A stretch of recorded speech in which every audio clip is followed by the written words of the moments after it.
My name is Bruce Gunther. I'm the chief curator here at the Portland Art Museum, and I'd like to welcome you to our program today. It is sponsored in part by the McGeady Family Foundation, Lisa Brooks, Marion Spencer Dick, and the exhibition series sponsors, who have made not only the exhibition possible in our galleries on the second floor, but this program with John Frame. I always go around about how to introduce someone, and I go for the affective rather than the effective, which means I ramble. But I first know I saw John Frame's work in 1992 at a wonderful retrospective, actually a survey exhibition of his early work at the LA County Museum of Art. He has subsequently had a major review of his earlier bodies of work in 2005 at the Long Beach Museum of Art. And this exhibition, which originated at the Huntington Gardens, is now in Portland, and we hope will continue to travel as it gives him a break from the studio and a chance to think and work on other projects, because it is a work in progress you're experiencing. It is a series of sculptures that are on their way to becoming something else. And it is that something else that is the reason I wanted to bring this, twice honored by the NEA and the Getty with fellowships and artist grants, to Portland. John Frame is new to many of you. And as he said earlier today, I'm always emerging. It seems to be about every 10 years. Some new audience discovers me, and it is because of his practice. He is a solitary creator who spends time thinking and working inside a studio, outside of a scene, not a teacher. He is an artist and a sculptor. And in this work, which its ongoing practice has expanded to include buttonholes, eyelids, cloth, music, sound, film, and the people who come around it. I wanted to bring this show to Portland to sit next to two exhibits that are seemingly so diverse, Joseph Beuys and Mark Rothko. But when I had the good fortune to see the publication and to talk with John in the past few months, it was clear to me that this cycle of exhibitions is about contemporary issues in seeking. Each of these artists sought to find a place for themselves and in the world that would allow them to make change happen, to find a voice for the thing inside of us that is the gnawing hole, that is a place where we think we want to be, where we think the world should be, whether it's Joseph Beuys as the organizer of the Green Party and the Student Democratic Society in Germany, voicing that creative arts and art will change the world, to Mark Rothko, who wanted to give us each a place to be in his magnificent color paintings, to John Frame, who creates Three Fragments of a Tale and a community of sculptures that will find, discover, and explore a secret place, a place of hope and a place of rewards and pain, but a place that he sought in his work and he shares with us in his sculptures and ultimately in a feature-length film. Please join me in welcoming John Frame.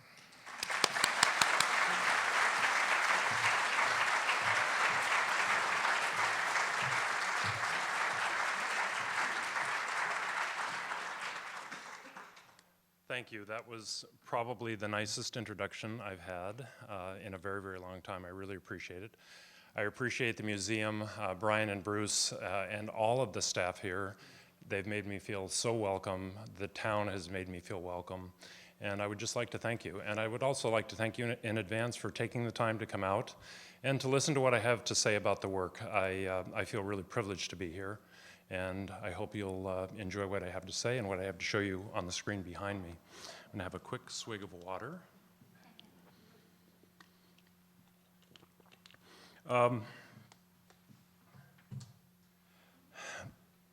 I'm going to give you three quick kind of prefacing statements, and I think that they're important because everything that will follow should be understood through a particular kind of lens. And the lens begins with a very centrally held belief of mine, which is that we have art to be able to talk about things for which any other type of language is not adequate. I mean, I really believe that art speaks to us of emotive worlds, of types of feelings that live below the surface, certainly in most of our day-to-day lives, and even when we try and go as deeply as possible by using language to understand what the dilemma of human life is, oftentimes we can't get really down to those much deeper, much more subtle feelings by using language. And I think we have the arts, all of the arts, and I mean poetry and dance and music and the visual arts, to approach those in a much more complicated and ultimately a much more deeply, potentially a much more deeply moving way.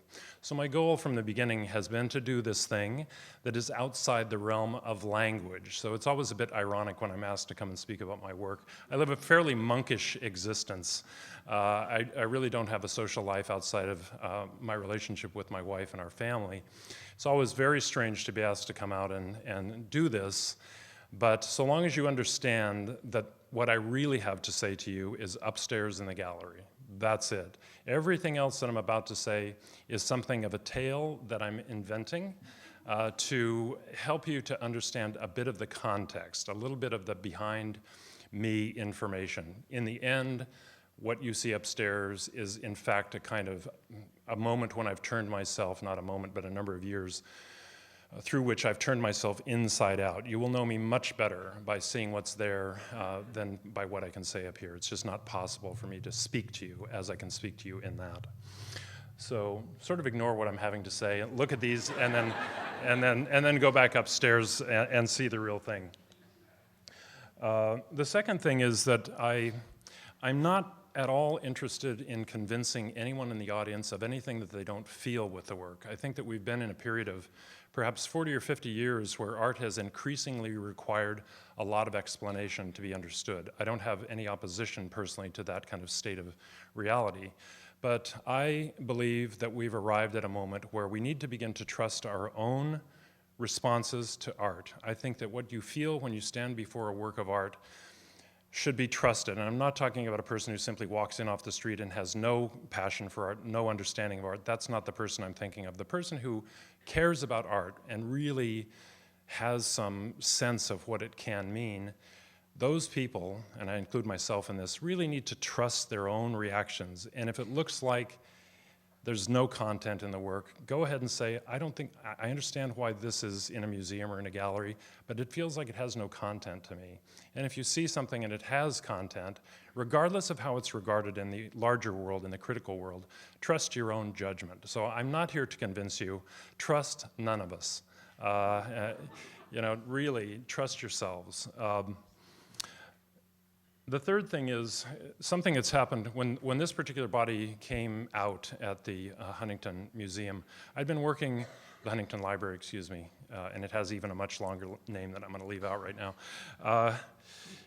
I had worked for almost 5 years in virtually complete isolation. Even my very closest friends did not know what I was working on, and I'll explain why that was the case. So when it went to the museum, I had no way of knowing how the audience would respond to it, just absolutely none. I just didn't know what would happen, whether it would be totally ignored or people would love it, or nothing.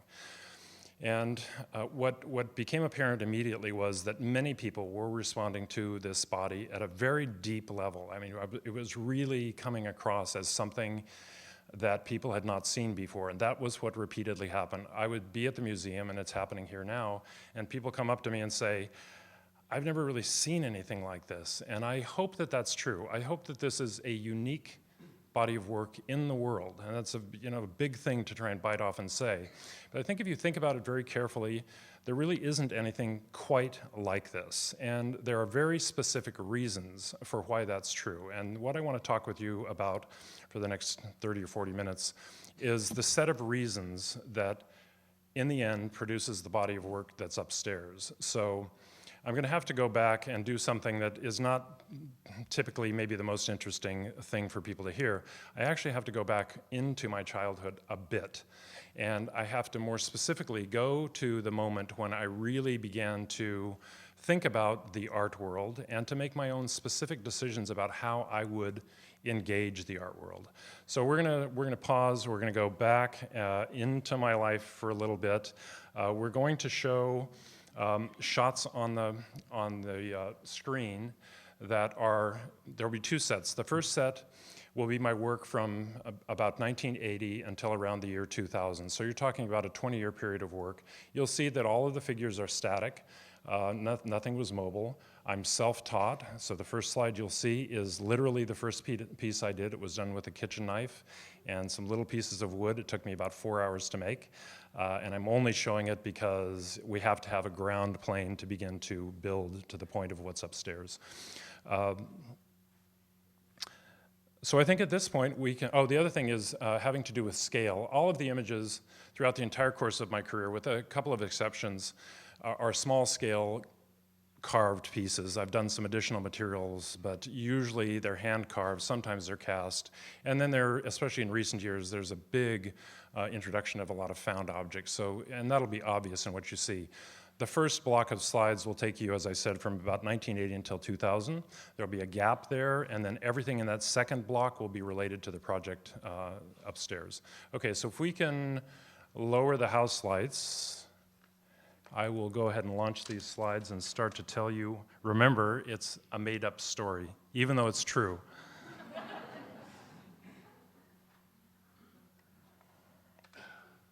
Okay, I'm seeing it here, but not on the screen. Okay. So my background is in literature and several of the other arts. I really ended up focusing on literature, and I thought for many years that I would be a writer. When I failed as a writer, which took me from about the age of 17 until the age of 30, I decided that somehow the visual arts were calling to me. Because my childhood involved a very lower class kind of background, I had no exposure to the arts at all. I never even knew that they existed. But I had this thing inside me that I felt very deeply. I felt that I was called, that I was being pulled toward something in the world. And it wasn't until I left home and went to college that I saw my first work of art, and it happened to be a film by Ingmar Bergman. And I believe it was The Magician, although I'm not quite sure about that. And it was the first moment in my experience as a person on this planet where I felt connected to another human being, deeply connected to another human being. I saw in Bergman's work an externalization of the way I experienced the world. And I said to myself at that moment, whoever this artist is, and now I know it's an artist, and whatever he has done, that's what I want to do, because that moment changed my life. And from that time on, for a number of years, I looked at all of the arts. It was like discovering that you had this enormous box of chocolate in your front yard, and it's been sitting there the whole time, and you've never sampled even one of them. So I just gorged myself on the arts. And as I said, I elected, for whatever reason, partially there was a reason for me to choose not to go into visual art right away, and that had to do with my family background. My father was a steel worker for the local railroads, and we had a shop in our garage, and I had access to all of those tools. And I was turned loose in the shop, and my dad said, don't burn the place down or blow it up, but you can use all of these tools and just see, do whatever you feel like doing out there, which I did. And then when I went away to college, his last and pretty much only piece of advice was, okay, I'm giving you $657 to go to college. Don't come home again, and don't end up working with your hands, because that's what I've had to do. I've been a laborer my entire life, and I hope that college kind of gets you free from that as an obligation.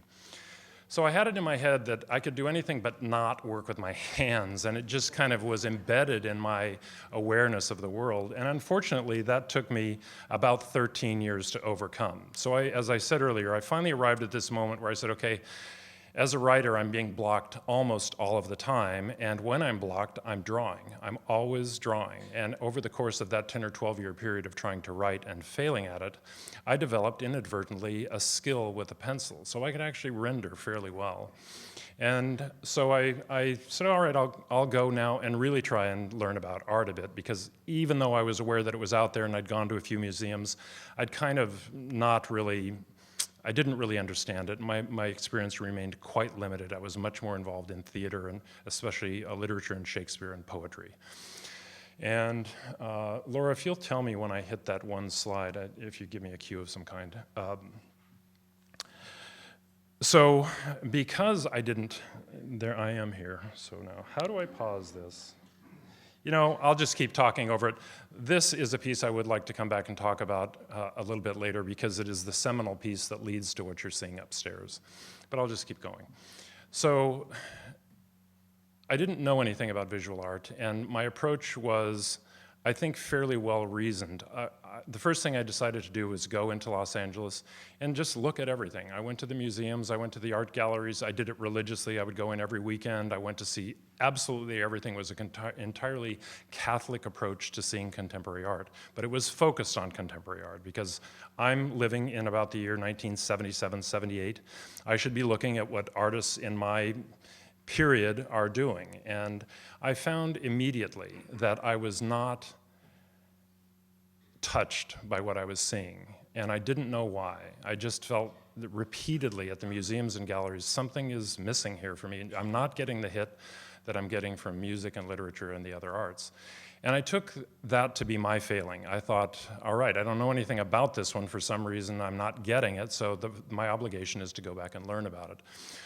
So the first 2 years of my life as an artist, I think I made the transition somehow into thinking of myself as an artist, but the first couple of years were really spent in studying art history with a very specific focus on modernism, and with an even more specific focus on modern critical theory, because it became quite apparent early on that what was driving contemporary art was theoretical. It was the critical world that was driving art. We had arrived at a point, actually several decades earlier, where the critical mode, the critical writing world, was kind of establishing a zone of operation for young artists. And when artists were emerging, they had to look at that critical realm and say, how do I fit into this? And I immediately, intuitively felt that I don't want to fit into this. I want to create my own avenue. So I spent really a lot of time thinking about why all these reactions were taking place in me. And you may think that the work upstairs doesn't look anything like this kind of an intellectual construct, and it certainly doesn't, and I'll get to that later.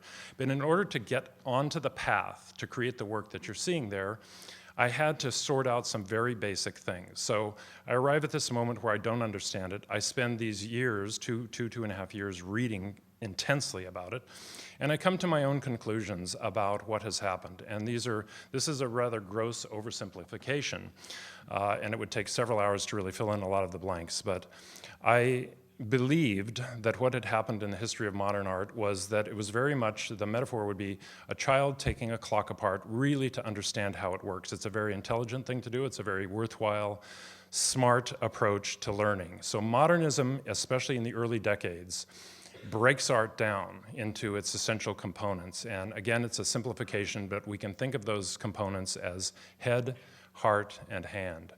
Head is the intellectual activity associated with what we do. And in my case, that translates into an understanding of art history, an understanding of critical thinking, an understanding of the need to have intellectual activity always being brought into the artist's life. I'm an artist who believes big time in responsibility. I feel that it's my responsibility to understand these areas and then to do the best possible thing that I can in terms of understanding of each of the areas I'm going to talk about. Over a long period of time, each of these three zones becomes institutionalized as an art form. So the head part, the intellectual activity side of art making, eventually becomes what we think of as conceptual art. And it today dominates the big box museum of the art world. It really is. If you go to a major museum, any of the really truly huge museums in the world, you will almost certainly be seeing some form of conceptual art. If you don't see conceptual art in the museum, what you're much more likely to see is evidence of the second component in this trio of concepts, heart. And heart is, we translate that into the expressive elements of art making.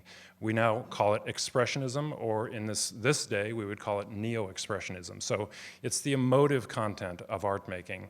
And it becomes, again, as a separated element, it tends to be directly expressive into the sculpture, directly expressive into the painting, without necessarily worrying about the intellectual construct that would support that, and without worrying too much about the craft side. All three of these things are always present in all forms. You can't just say, well, it's all conceptual, there's no form at all. We get very close to that many times today. But essentially, they all have the three elements present. The third is the hand, and that's the technical side of art making. And it is, strangely to me, it is the one of the three that has been more or less kicked out of the museum structure altogether, and that's craft. That's the technical side. That's how well a thing is made, how subtle the skill of the artist is. And for me, I felt intuitively that the things I had to say about human experience were going to be subtle. And I felt that I needed subtle skills in order to be able to do that. So once I kind of analyzed the world of the late 70s and early 80s, I decided that, again, it was my personal responsibility to create a completely different form, a completely independent approach to art making. And I was told I was in graduate school at the time, and I was told by faculty and I was told by my peers, this is ridiculous, you're wasting your time, nobody's gonna be interested, no one will care. And I said, well, that's fine, because this is what I want to do, and I don't really care. I want people to respond to what I do, but I don't really care about the art world and what it wants, because I'm actually the person calling the shots, as maybe presumptuous as that might sound. Really, artists are the ones who decide where art will go, and we have the perfectly free opportunity to say, I'll take it where I want it to go and not where you want it to go as a writer. So I embarked on this exploration, and those three things, which are they're derived in a very formal way, are ultimately linked by my personal intuition, so that when I'm working, this thinking process simply disappears. It leaves, it goes away, and it's replaced by what happens when I walk in the door and what happens when I pick up the materials. I'm not a thinking artist at all in the studio. But a basic assumption that I have about the way an artist works is that, and I think it's another one of the core principles of my approach and my thought about all art and all artists, is that what eventually ends up in the sculpture, in the painting, in the dance, in the poem, is evidence of the complete view of that artist's life at that moment. So the work of art is always who the artist is. They're axiomatically related. They can't be separated. Who you are is what you will do. And that's, so again, what you see upstairs is me, and not the thing that you're seeing going on here. This is really not me. This is something else that's just here to make sure you get upstairs, I guess, in some way. Maybe after this you won't want to go upstairs, I'm not sure. Okay, so I made these basic decisions, and they launched me on a path. And because I'm self-taught, every single piece that I did from 1980 all the way through to the end, about the year 2000, I tried to teach myself at least one new skill from piece to piece. How do I create a slightly different surface? How do I use color, a different kind of palette? How do I use a different tool that I've never approached before? How do I create a different angle on content? And there was an accumulation of that kind of approach to additive information, moving from one piece to the next over a very long period of time. And I went along quite happily for that 20-year period. It was a very satisfying career. No one out of Southern California really had heard of me, and still haven't. And I guess you have today, and that's about the extent of it for the moment. And all of that was fine until the year 2000, when I suddenly began to experience a really intense block. I had never experienced this before. It had been very natural for me to simply go from one piece excuse me, to the next. At around 2000, suddenly I was out of gas. And every artist, pretty much every creative person, knows that it's very likely for that to happen at some point in their life. I'd been very fortunate in not ever having it happen. But then it was upon me, and I went into something of a panic mode. I just thought, I can't be that I'm totally out of ideas, but it was. And so I tried quite artificially to work my way out of that position. I felt this box closing in on me, and as the box closed in tighter, I struggled much harder to get out of it. And the more I struggled, the tighter the box became. And I tried everything. I tried doing different materials, different techniques, different intellectual things that came into my life. I closed my studio in Los Angeles. It had been in downtown, kind of in the middle of I think, a very hot community of artists in downtown Los Angeles. I closed all that off and just, retreated to the mountains. That blockage lasted, and it was almost a complete block from 2000 to 2005. And by 2005, I thought, this is it. I'm done. I'm no longer an artist. And this thing that I was so fortunate to have found is now leaving, and I'll have to create some other form of life for myself. And almost the moment I gave up on being an artist and accepted that, there was this incredible relief. It just felt like most people, I think, have this image of artists as being people who get to go to their studios and have fun and splash around and they express themselves. It was never like that for me. I always hated going to the studio. And I loved the result, don't get me wrong. I'm thrilled and I think incredibly privileged to be an artist and to be an artist who's been sustained by the community. But it was always difficult to go and do it, and always an act of will to get myself out there. So I'd given that up. It was incredibly relieving to have that kind of pass into another, into the background of my life. And within a few days, I got the single biggest creative download of my entire life. It was absolutely overwhelming. Again, I let go totally. And the way this happened, and I know some of you have heard this, but I'll tell it again. The way this happened was that I went to bed at about 1 o'clock in the morning.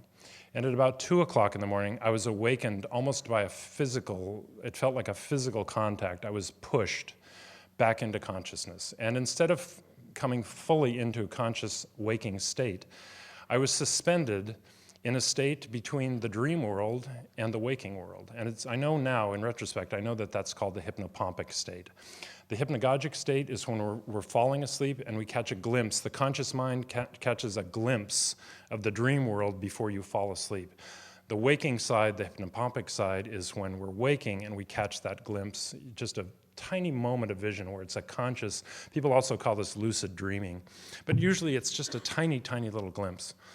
In my case, I awakened frozen in that state. I could see the dream world, and I could see it, and I was also conscious of seeing it. And what I tried to do, because I knew that there was something extraordinary happening, was I simply looked at that world and tried to memorize it from about 2 o'clock in the morning until 5:30 or 6 in the morning. I was simply looking at a kind of moving picture. And what was moving in that picture, the first thing I realized was that they were my figures, but they all moved in space, which I knew, and I was awake. I knew that that meant that I would do some kind of animation, that it would probably be stop motion animation. And I also saw incredible detail. I could see vividly the characters that you now see upstairs. I saw in some form in that first vision. I saw that they had relationships. I saw that this world had a very specific history, and that there was a very clear narrative associated with what I was seeing. It came as a complete story. The story had lots of action at the beginning, had lots of activity, lots of events, lots of movement in the middle of the story, and a very clear conclusion at the end. So I have a story, I have a kind of visual culture. The culture has its own architecture, it has its own art forms. The landscape behind the architecture is a landscape I've never quite seen before. And I'm simply memorizing what I'm looking at. And I was absolutely riveted and frozen. I was afraid to move. And when Laura awakened at about 5:30, I was still afraid to move. And I said, would you please get me paper and pencil, which she did. And I was thinking, I'll get a few little thumbnail notes. I'll get a page or two of this down so I don't forget what it is. And I started to write it down. And as I was writing, it kept coming. It was like taking dictation. As I wrote one of the things that I saw, suddenly I understood the history of the thing that I had seen. So I understood that that character had done this and this and this in the past and was about to do this and this and this. And it was this huge jigsaw puzzle of components that I just kept trying to capture. And by the end of the day, I simply lay in bed trying to write all of this down. I ended up with about 70 or 80 pages of notes, thumbnail sketches, dialogue, set design, even things like storyboarding. All of that stuff was just there. And from that moment to this, it's what I've been working on. To me, it was just this unbelievable gift. I think one of two things is likely to have happened in terms of how this came about. One is that for that 5-year period of being intensely blocked, my subconscious mind was saying, okay, take 5 years off and I'll do the work. Yeah, and just don't, I should have not worried about it, but I had 5 years of absolute torture. The other possibility, and I'm evenly divided between these two things, is that what we used to call the presence of the muse or some kind of inspiration, people are reluctant to talk about these things that might carry the realm of art into the realm of mystery these days. But in the end, I think it is, in fact, a mysterious process. We don't really, I can talk with you about what I think happened. I don't really know what happens. I don't know what happens in the studio. I know that at moments when I'm very fortunate, I'm in this relationship with the work where I'm just intuitively, completely connected to it. Time goes out of my life. I forget to eat. I forget to go to the bathroom. I think it's 3 o'clock in the afternoon and it's 3 o'clock in the morning. That kind of connectedness to the work is mysterious. I court that connection, but I can't always guarantee, and I think really very few artists can always guarantee that they will be in contact with that strange state of inspiration. So that's about the point that gets us to what's upstairs. I spent 5 years really working diligently. Once I got onto this, I started literally the following day. I started working, and for that 5-year period, I worked really, really long hours, probably my average hourly input, including studio time, time on eBay, because I was now looking for a lot of found objects to construct the background of this world. Probably my average day was 12 to 14 hours, but I worked a lot of 16, 18, 20, and 24-hour days during that 5-year period. We took 3 very short vacations of about 5 days each, just because my physical world was starting to decay and I needed to get out and just have some fresh air. And those allowed me to keep going, but that 5-year block was an enormous number of hours. So if people see what's upstairs and say, God, how long did this take? Well, I don't really know the hourly number, but it's a tremendous amount of time.